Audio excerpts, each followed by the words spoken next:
आपने अक्सर देखा होगा कि इस तरह की बोतल्स को हम जहां पर भी रख दें, इन पर ऑयल लगा होता है, जिसकी वजह से हमारा काउंटर टॉप भी गंदा हो जाता है। बल्कि अगर हम इसको हाथ लगाएं तो हमारे हाथ भी ऑयल से चिपचिपे से हो जाते हैं। आज मैं आपको ऐसी जबरदस्त टिप बताऊंगी जिससे आप इस ऑयल की बोतल्स को जहां पर भी रखेंगे ये बिल्कुल भी ऑयली नहीं होंगी। तो इसके लिए आपने लेना है एक टिश्यू रोल। इसमें से आपने 2-3 टिश्यू पेपर्स को उतार लेना है। फिर आपने इनको फोल्ड करके इसके बिल्कुल दरमियान में सुराख करना है कैंची के साथ। ऑयल की बोतल से अगर ऑयल टपके तो काउंटर टॉप को हमें फिर से साफ करना पड़ता है, जिस पर हमारा बहुत सा वक्त जाया हो जाता है। अगर आप टिश्यू रोल का इस्तेमाल करेंगे तो फिर आपकी इन परेशानियों से जान छूट जाएगी। अब आपने टिश्यू पेपर को बोतल पर लगाकर ऊपर से रबर बैंड लगा देना है ताकि टिश्यू पेपर बोतल के साथ ही चिपके रहें। मैंने बाजार से ऑयल के बहुत से जार्स लाकर देखे हैं, लेकिन वो एक तो अच्छे से वर्क नहीं करते और दूसरा बहुत जल्द खराब हो जाते हैं। फिर मैंने सिरका और सॉस की खाली बोतल्स को वॉश करके इसमें ऑयल डाला है। आप यकीन माने ये बोतल्स बहुत मजबूत हैं और ये खराब भी नहीं होंगी। अब आप इसको किसी भी ऑर्गेनाइजर में रखें। अब इनसे ना तो आपके हाथ गंदे होंगे और ना ही आपका काउंटर टॉप। तो है ना कितनी जबरदस्त और आपके फायदे की टिप। ये टिप मेरी आपको कैसी लगी मुझे कमेंट्स में लाजमी बताएं।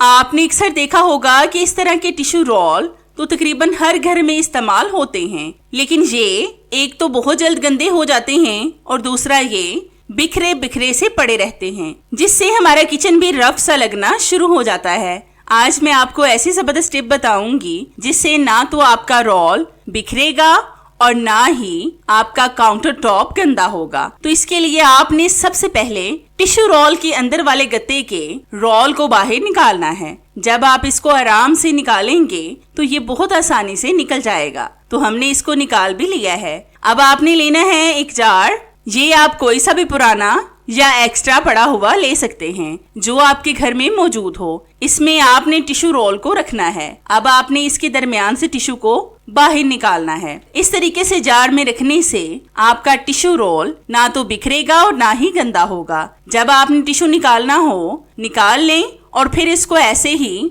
बंद करके रख दें। तो है ना ये भी कितने कमाल की और आपको फायदा पहुंचाने वाली टिप। ये टिप मेरी आपको कैसी लगी मुझे कमेंट्स में लाजमी बताएं। आपने अक्सर देखा होगा कि अगर हमें कम मिकदार में अदरक या फिर लहसुन को पीसना हो या फिर चॉप करना हो तो हम चॉपर का इस्तेमाल करते हैं, जिससे इतने बड़े चॉपर को हमें धोकर रखना पड़ता है, जिससे हमारा बहुत सा वक्त भी जाया होता है और बिजली भी। आज मैं आपको ऐसी जबरदस्त और आसान सी टिप बताऊंगी जिससे आपको ना तो बिजली की जरूरत पड़ेगी और ना ही चॉपर की। तो इसके लिए आपने लेना है एक ग्रेटर। इसको आपने जिप लॉक बैग में डालना है और फिर इसके ऊपर आप अदरक को ग्रेट करें।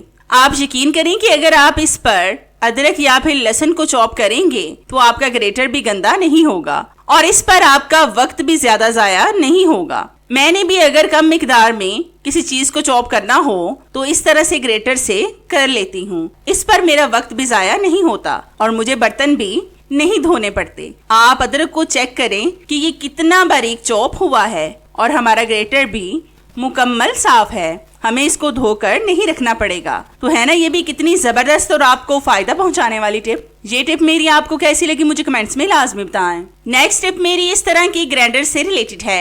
आपने अक्सर देखा होगा कि ज्यादा इस्तेमाल के बाद ग्राइंडर के ब्लेड्स पर जंग लग जाता है, क्योंकि जब हम इसको वॉश करते हैं तो खुश्क करने के बगैर ही हम इसका कैप लगा कर रख देते हैं। गीले होने की वजह से इनके ब्लेड्स पर जंग लग जाता है, जिससे ये जाम हो जाते हैं। आज मैं आपको जाम ब्लेड को ठीक करने का बहुत आसान तरीका बताऊंगी। तो इसके लिए आपने लेनी है वैसलीन। इसकी थोड़ी सी मिकदार को आपने ब्लेड पर लगाना है और जार के नीचे जो नट सा लगा होता है उस जगह पर भी आपने अच्छी तरह से वैसलीन लगानी है। अगर जार खराब हो जाए तो हमें किचन के कामों को करने में काफी दुश्वारी का सामना करना पड़ता है, क्योंकि हम मसाले वगैरह तो इसी में पीसते हैं। अगर आप वैसे भी इस पर वैसलीन लगा कर रखेंगे तो जंग लगने का सवाल ही पैदा नहीं होगा। अब आप जैसे मर्जी इसको रखें, अब आपका ग्राइंडर पहले की तरह ही काम करेगा और जाम नहीं होगा। तो है ना कितनी जबरदस्त और आपके फायदे की टिप। ये टिप मेरी आपको कैसी लगी मुझे कमेंट्स में लाजमी बताएं। अक्सर हमें जरूरी कागजात पर थंब लगाना पड़ता है। जब हम स्टैम्प पैड को देखते हैं तो वो खत्म हो जाता है। अगर थंब लगाना भी जरूरी हो और स्टैम्प पैड भी खत्म हो गया हो तो आप ऐसा क्या करेंगे? कुछ नहीं, बस मेरी इस टिप को फॉलो करें। तो इसके लिए सबसे पहले आपने लेनी है थोड़ी सी रुई। ये तो हम सबके घर में मौजूद होती है। इसको आपने एक बॉल में रखना है। अब आपने लेना है कपड़ों को लगाने वाला नील। ये तो तकरीबन हम सबके घर में मौजूद होता है। बस थोड़ी सी मिकदार को आपने रुई के ऊपर डालना है और फिर इसको अच्छी तरह से रुई में जज्ब कर लें। जब ये अच्छी तरह से इसमें जज्ब हो जाएगा तो ये आपका थंब पैड बनकर रेडी हो चुका है। अब आप जितने मर्जी थंब लगाएं, अब ये बिल्कुल भी खत्म नहीं होगा। ये तकरीबन आपको 0 ऑफ कॉस्ट ही पड़ा है। ये ऐसी जबरदस्त टिप है जो बिल्कुल स्टैम्प पैड की तरह ही काम करेगी। अगर आपका भी स्टैम्प पैड खत्म हो गया है तो आप इस तरीके से बनाएं और इसका इस्तेमाल करें। आप भी लाजमी एक बार इस टिप को ट्राई करके देखें, आपको इसका रिजल्ट इंशाल्लाह 100% मिलेगा। आपने अक्सर देखा होगा कि हम ऐसे ही नलकियों को डब्बे में रख देते हैं जिससे इनके धागे एक दूसरे के साथ उलझ जाते हैं। फिर ये सारी नलकियां खराब हो जाती हैं। मैंने भी इन नलकियों को ऐसे ही डब्बे में रखा हुआ था और सुइयां भी मैंने इसी के अंदर रख दी थी। जब भी मैं नलकी को उठाती तो सुई मेरे हाथ पर लग जाती। तो मैंने सोचा आज इसका हल भी ढूंढ लेना चाहिए। तो मैंने इसका हल ढूंढ लिया। फिर मैंने सोचा कि इसकी टिप आपके साथ भी शेयर कर लूं ताकि आप भी इससे फायदा उठा सकें। तो इसके लिए मैंने यहाँ पर लिया है थर्मोकोल। ये तो हमारे घर में एक्स्ट्रा बेकार पड़े रहते हैं जिनको हम फेंक देते हैं। इसको मैंने पहले से इस डब्बे के साइज का काट लिया है। अब मैं इसको डब्बे में रखूंगी। आप जब थर्मोकोल को डब्बे को उल्टा करके उस पर रखकर निशान लगाओगे तो बिल्कुल ये इस डब्बे के साइज की कट हो जाएगी। अब हम लेंगे टूथपिक्स। ये हमारे घर में मौजूद होते हैं। इनको मैं थर्मोकोल के अंदर लगाऊंगी। जितने टूथपिक्स आसानी से आए इसमें लगा लें। इस जबरदस्त से ऑर्गेनाइजर को बनाने के लिए आपको 1 रुपया भी खर्च नहीं करना पड़ेगा। ये इन्हीं चीजों से बन जाएगा जो हमारे घर में मौजूद होती हैं। तो मैंने इस तरह से टूथपिक्स को डब्बे में लगा लिया है। अब मैं इन टूथपिक्स पर नलकियों को लगाऊंगी। आजकल वैसे भी नलकियां बहुत ज्यादा महंगी हो गई हैं।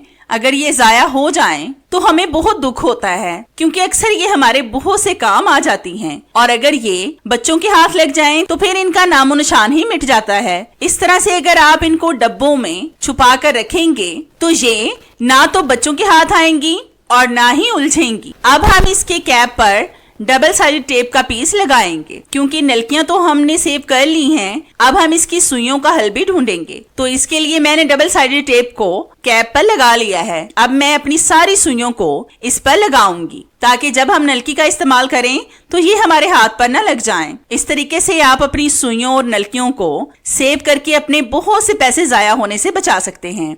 आपने अक्सर देखा होगा कि प्रेशर कुकर के ज्यादा इस्तेमाल के बाद इसमें हल्दी सालन वगैरह के स्टेन पड़ जाते हैं जो लाख कोशिश के बावजूद भी नहीं जाते। आज मैं आपके साथ ऐसी जबरदस्त टिप शेयर करूंगी जिससे ये आपका प्रेशर कुकर मिनटों में साफ हो जाएगा। तो इसके लिए आपने एक बॉल में डालना है 2 टेबलस्पून बेकिंग सोडा जिसका इस्तेमाल हम ज्यादातर खानों में करते हैं। फिर हम इसमें डालेंगे 1 साशे शैम्पू। ये आप किसी भी ब्रांड का ले सकते हैं जो आपको पसंद हो। फिर हम इसमें डालेंगे 2 टेबलस्पून सफेद सिरका जिसको हम व्हाइट विनेगर भी बोलते हैं और इसका इस्तेमाल हम चाइनीज फूड में करते हैं। अब हम इन तीनों चीजों को अच्छी तरह से मिक्स करेंगे और फिर इस सोल्यूशन को हम स्पंज की मदद से सारे प्रेशर कुकर में लगा देंगे। प्रेशर कुकर भी बहुत ज्यादा महंगे हो गए हैं। अगर जरा सी लापरवाही की जाए तो ये बहुत जल्द खराब हो जाते हैं। इसलिए इनकी डीप क्लीनिंग भी वक्तन फवक्तन करते रहना चाहिए ताकि आपको बाद में कोई परेशानी ना हो। तो मैंने इस पेस्ट को अच्छी तरह से प्रेशर कुकर पर लगा लिया है। अब हम 10 मिनट के लिए इसको ऐसे ही छोड़ देंगे। तो 10 मिनट के बाद हम आपसे मिलते हैं। तो हमारे 10 मिनट हो चुके हैं। अब हम स्टील के स्क्रबर के साथ इसको हल्के हाथों से रब करेंगे ताकि ये अच्छी तरह से साफ हो जाए। ये जो हमने क्लीनर इसमें लगाया है ये है तो बहुत सस्ता, लेकिन जब आप इसको खुद यूज करके देखोगे ना तो फिर आपको पता चलेगा कि ये कितना ज्यादा फायदेमंद है। इस क्लीनर से आप अपने एल्युमिनियम के हर तरह के बर्तनों को साफ कर सकते हैं। ये मिनटों में साफ हो जाएंगे क्योंकि ये है ही इतना स्ट्रॉन्ग क्लीनर। तो मैंने अच्छी तरह से रब कर लिया है। आप देख सकते हैं कि इसमें कितनी ज्यादा काली काली सी परत उतरी है। अब मैं आपको इसको वॉश करके दिखाती हूँ। तो ये देखें नाजरीन, मेरा प्रेशर कुकर कितना ज्यादा साफ हो गया है। तो है ना ये भी कितने कमाल की टिप। ये टिप मेरी आपको कैसी लगी मुझे कमेंट्स में लाजमी बताएं।